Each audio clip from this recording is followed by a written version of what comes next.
मैं नट्टू भाई Patel, holistic healer,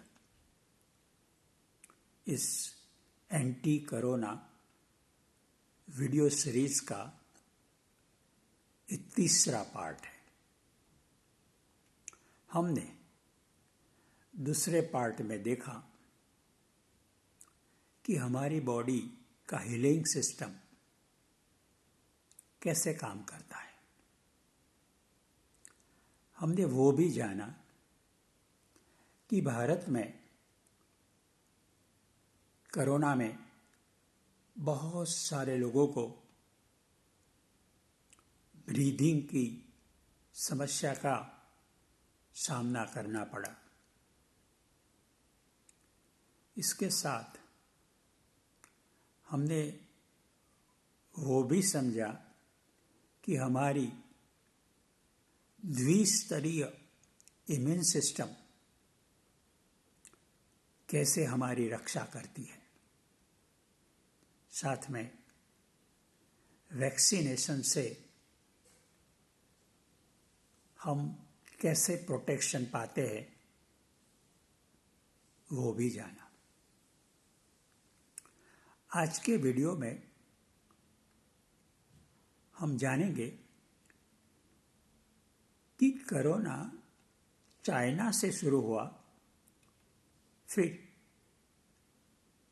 सारी दुनिया में स्प्रेड हुआ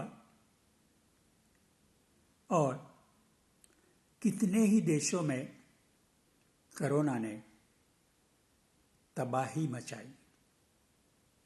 फिर भी चाइना सेफ रहा। वो कैसे हुआ उसको जानने का हम प्रयास करेंगे। लेकिन उसके पहले मेरी एक गुजारिश है आपको कि ये चैनल को सब्सक्राइब करें और बेल बटन दबाएं। तो 1949 में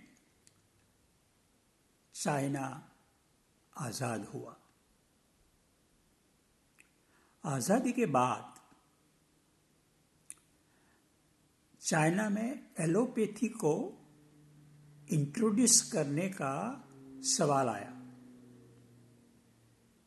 तब चाइना के शासकों ने एक शर्त रखी कि हमारा जो ओरिएंटल हेल्थ का बेसिक फंडामेंटल नॉलेज है उसको ये अभ्यासक्रम में शामिल किया जाए और बाद में एलोपैथी का डिसीज मैनेजमेंट पढ़ाया जाए। और वो ही हुआ। इससे चाइना के डॉक्टर हेल्थ मैनेजमेंट के सिद्धांतों को भी जानते हैं और एलोपैथी का डिसीज मैनेजमेंट का प्रोटोकॉल भी समझते हैं। जब कोरोना चाइना में आया तब चाइना के डॉक्टर भली भांति जानते थे कि कोरोना का कोई ठोस उपचार एलोपैथी में है ही नहीं। इसलिए उन्होंने अपना फोकस हेल्थ मैनेजमेंट पे किया। अब ये हेल्थ मैनेजमेंट है, उसके दो पहलू हैं। एक है शरीर और दूसरा है मन। शरीर को ठीक रखने के लिए दो पैरामीटर है। एक है आहार, फूड हैबिट, और दूसरा है शक्ति क्षेत्रों को समतोल रखना, एनर्जी डायनेमिक्स को ठीक रखना। दूसरा, मन को ठीक रखने के भी दो पैरामीटर है, विहार और विचार मीन्स स्ट्रेस फ्री लाइफस्टाइल और पॉजिटिव माइंडसेट। तो चाइना के डॉक्टरों ने पहले कोरोना के दर्दियों को प्रोटीन युक्त आहार दिया। इससे ये हुआ कि कोरोना के वायरस को अपना फूड ग्लूकोज कम मिला और कभी मिला ही नहीं। उसके परिणाम स्वरूप कोरोना कमजोर पड़ गया और कभी मर भी गया। उसके साथ डॉक्टरों ने इम्यून सिस्टम को बूस्ट करने का प्रोटोकॉल सभी दर्दियों पे अप्लाई किया। उसका नतीजा ये आया कि कोरोना के दर्दी बहुत तेजी से ठीक होने लगे और बहुत कम लोगों को एलोपैथी का डिसीज मैनेजमेंट का प्रोटोकॉल देने की जरूरत पड़ी। दूसरा पॉइंट, चाइना सर्वमुख्तियार है, कम्युनिस्ट है, इसलिए वहाँ मीडिया पे उसका डायरेक्ट कंट्रोल है। वहाँ मीडिया अपने आप कोई भी नेगेटिव न्यूज़ पब्लिश नहीं कर सकती। इससे चाइना में कोरोना से कोई डर का माहौल बना ही नहीं। साथ में ये कोरोना के दर्दी तेजी से ठीक होने से रिकवरी रेट बहुत अच्छा रहा। इससे लोगों में एक विश्वास का माहौल पैदा हुआ। इस तरह चाइना में बहुत तेजी से लोगों की सुरक्षा हुई और मृत्यु दर भी बहुत कम रहा। तीसरी बात,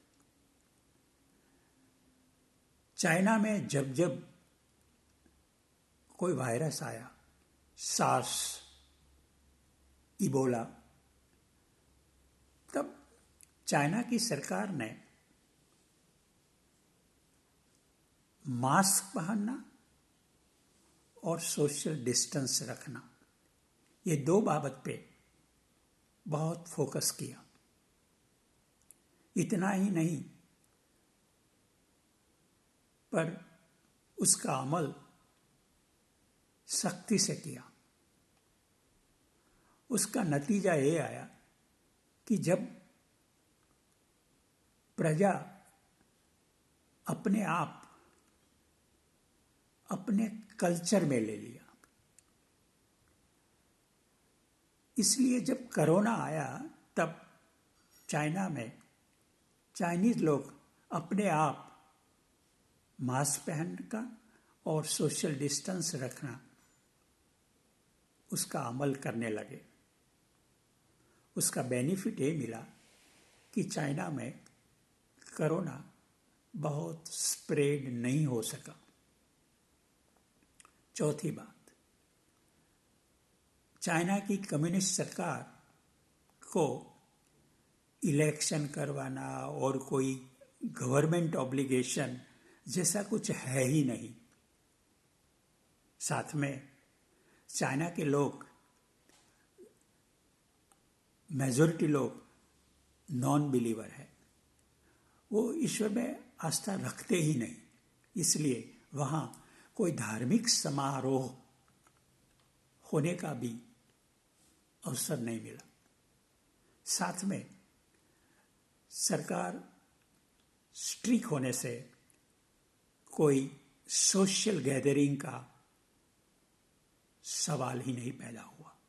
इस तरह चाइना में ओवरऑल कोरोना को कंट्रोल करने के लिए बहुत अच्छा माहौल बना।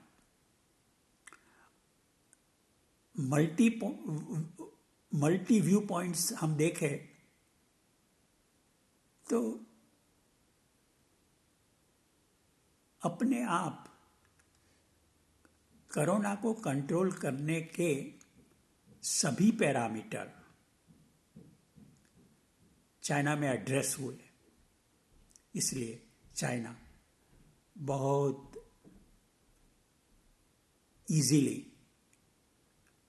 अपने आप को सलामत रख सका। आज इतना ही। अगले वीडियो में हम ये देखेंगे कि अमेरिका समृद्ध देश है, टेक्नोलॉजिकली बहुत एडवांस कंट्री है और ये फार्मास्यूटिकल कंपनियों का हब है। फिर भी दुनिया में सबसे ज़्यादा लोग अमेरिका में मर गए और उसका रिकवरी रेट भी कम रहा। ऐसा क्यों हुआ वो जानने का प्रयास करेंगे हम अगले वीडियो में। आज इतना ही। Thank you.